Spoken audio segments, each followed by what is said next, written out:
Continuamos cobrindo a saga de Charlie Kirk, já que minhas reportagens para The Grey Zone continuam sendo confirmadas por novas revelações sobre conversas privadas que Charlie Kirk estava tendo, dias antes de sua morte, com um grupo de representantes de Netanyahu, fanáticos pró-Israel que o pressionavam constantemente e tentavam empurrar argumentos para ele antes do início de sua turnê.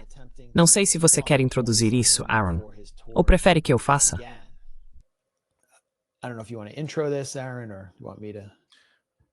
É a sua história. Vá em frente. Bem, produzi uma série investigativa em 3 partes sobre isso, começando com Charlie Kirk começando a detestar Netanyahu, sentindo que estava sendo manipulado. O termo intimidação me foi dado por um amigo de longa data de Charlie Kirk. Ele sentia que estava sendo intimidado, como se estivesse sendo chantageado até certo ponto. Chantagem moral foi o termo que ele realmente usou. Isso abriu toda essa saga. A segunda parte tratava do secreto Hamptons Influencer Summit, onde começamos a descobrir quem estava fazendo lobby junto a Charlie Kirk, como ele era constantemente mantido em chamadas no Zoom, grupos de WhatsApp, trocas de mensagens, com um grupo de cerca de 10 pessoas, que eu chamaria de intermediários de Netanyahu nos Estados Unidos, incluindo Josh Hammer, Sean Maguire, Bill Ackman em certos momentos, e um rabino, anteriormente americano, agora em Israel, um rabino colono chamado Pesach Waliki, que dirige os programas de influência e os tools de propaganda de Israel para influenciadores conservadores chamados Israel 365 Action.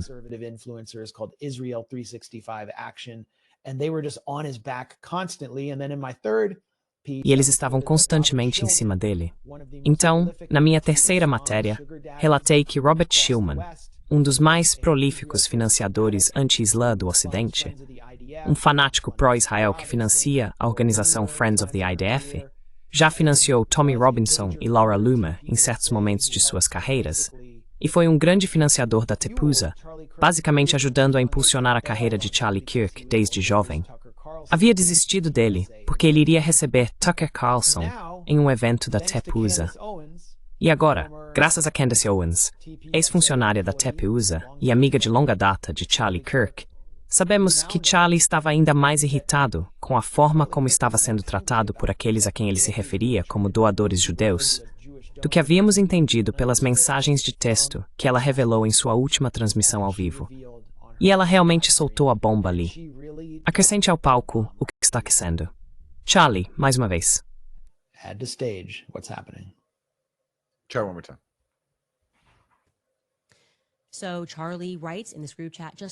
Então Charlie escreve nesse grupo de bate-papo: acabei de perder outro grande doador judeu, 2 milhões por ano.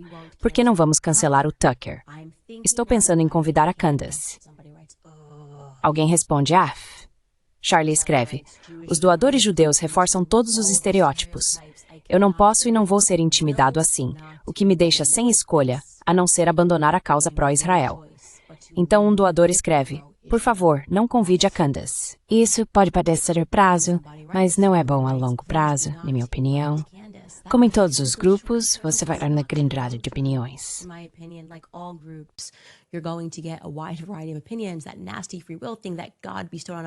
Aquela coisa desagradável do livre-arbítrio que Deus nos concedeu torna a vida frustrante às vezes, depois que a poeira baixa um pouco, talvez. Então, novamente, isso foi 48 horas antes de Charlie Cooper ser assassinado. Ele foi muito claro e muito explícito, e não recuou, nem naquela reunião nos Hamptons, sobre a qual todos estão mentindo, nem nesta conversa por mensagens. Não vou revelar os nomes dos outros 7. Na verdade, quer saber? Discordo de mim mesmo de 4 segundos atrás, vamos incluir o Josh Hammer só por diversão. Ele tá nesse chat, ok? Just throw in Josh Hammer for funsies. He's on this chat, okay?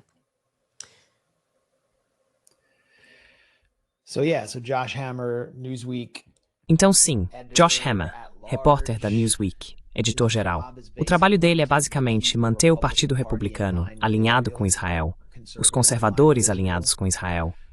Ele tem atacado a Candace constantemente, dizendo que o Charlie Kirk nunca teve dúvidas sobre apoiar Israel. Lembra daquela carta reproduzida digitalmente que eles divulgaram? E não foram só os neoconservadores que impulsionaram essa carta. houve também certos influenciadores que achávamos ser hostis a Israel. Mas é mais questionável a forma como eles vêm promovendo a narrativa que esses neocons e likudniks queriam que acreditássemos sobre o Charlie Kirk em seus últimos dias. Bem, o Netanyahu também mencionou a carta, certo?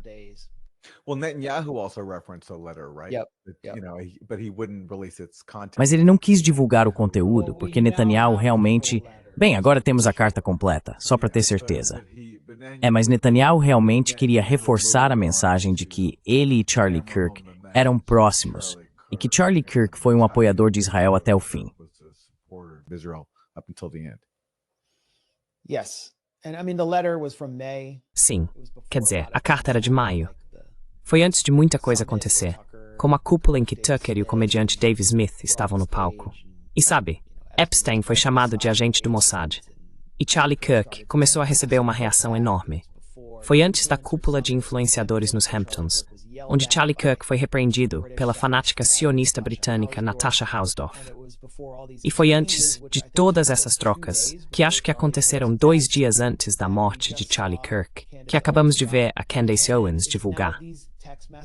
E agora essas mensagens de texto, embora a maioria delas fosse anônima, exceto o nome de Josh Hammer, que foi revelado, Andrew Colvett, que é basicamente o responsável pela comunicação da Tepusa, confirmou que são autênticas.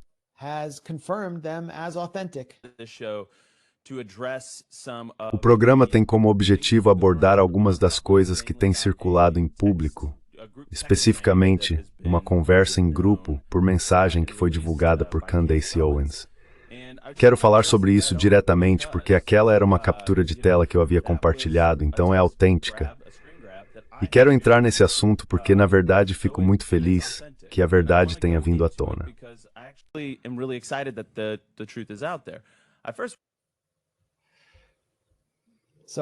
Então, autêntico. E isso nos leva a algo possivelmente mais perturbador. A atividade de Josh Hammer no dia seguinte àquela troca, da qual ele participou e foi testemunha. Ele basicamente vem encobrindo essa troca desde a morte de Charlie Kirk, mentindo efetivamente sobre o que estava acontecendo. Isso me parece bizarro e inquietante. Então esta é a louca da vila, Mel Witch.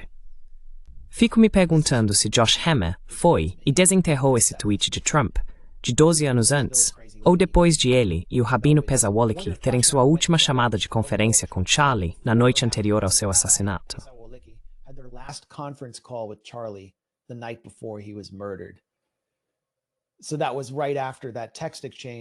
Então isso foi logo depois daquela troca de mensagens em que Charlie Kirk diz que não quer mais ser pró-Israel e que está cansado de ser intimidado por doadores judeus.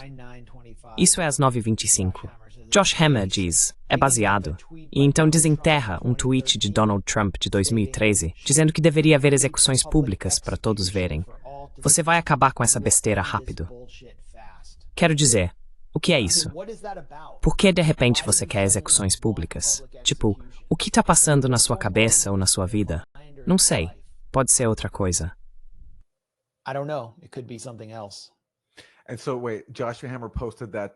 Espera, então o Josh Hammer postou isso na noite antes de o Charlie Kirk ser morto? Sim. Então a implicação seria que ele estava, tipo, dando uma prévia. Quer dizer, isso é forçar um pouco pra mim, porque isso seria bem... Bom, eu não quis dizer isso. Só achei estranho.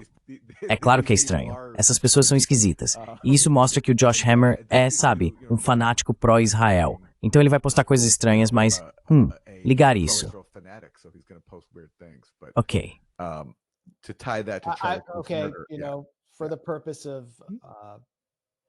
Sabe, para fins de esclarecimento do Aaron e, você sabe, do YouTube, você lembra, tipo, é como dizer que a vacina funciona, mas não, não há evidência de que Israel tenha participado desse, assassinato do Charlie Kirk.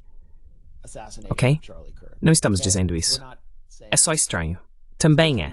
Quer dizer, também é estranho que exista um filme de 1998 do Brian De Palma, chamado Olhos de Serpente, em que, em 10 de setembro, um secretário de defesa dos Estados Unidos, que está prestes a impedir um acordo de armas corrupto, é assassinado por um bode expiatório palestino controlado por operativos militares. E o nome dele é Charlie Kirkland. Quer dizer, isso também é estranho. Há muitas coincidências estranhas.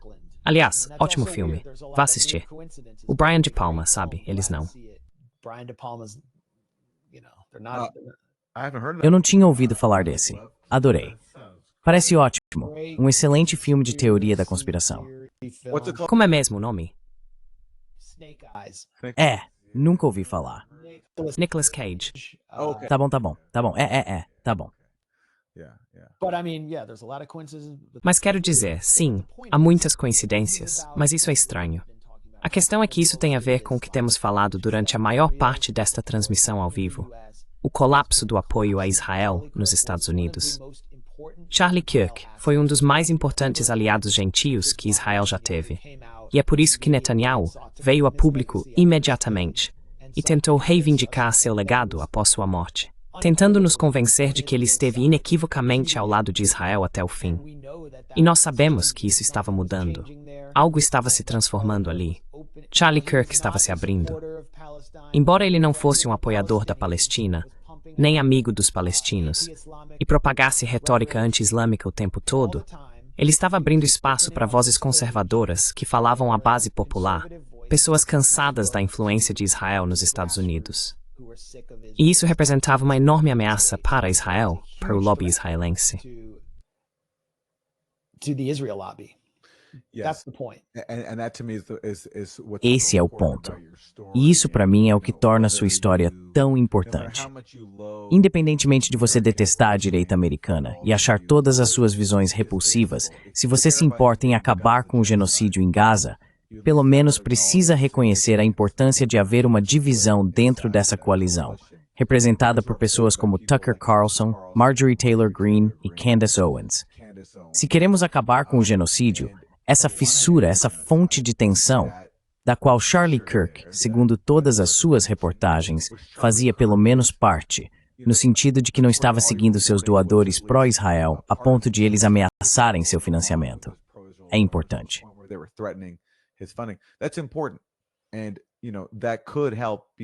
E isso poderia ajudar a fazer parte de algo que leve algum tipo de força de contenção sobre Israel e a sociedade americana. Porque isso não vai vir apenas, lamento dizer, da esquerda ativista. É preciso haver uma coalizão o mais ampla possível de repulsa a Israel. E o que está acontecendo na direita, independentemente do que se pense das suas opiniões e de todas as outras questões em que discordamos, acho realmente significativo. Os esforços que os agentes de controle fazem para impor obediência e conformidade, ameaçando o financiamento de Charlie Kirk, a menos que ele proíba certas pessoas, são uma tática obviamente também usada contra a esquerda. Portanto, uma repulsa e oposição conjuntas a isso poderiam ser muito significativas.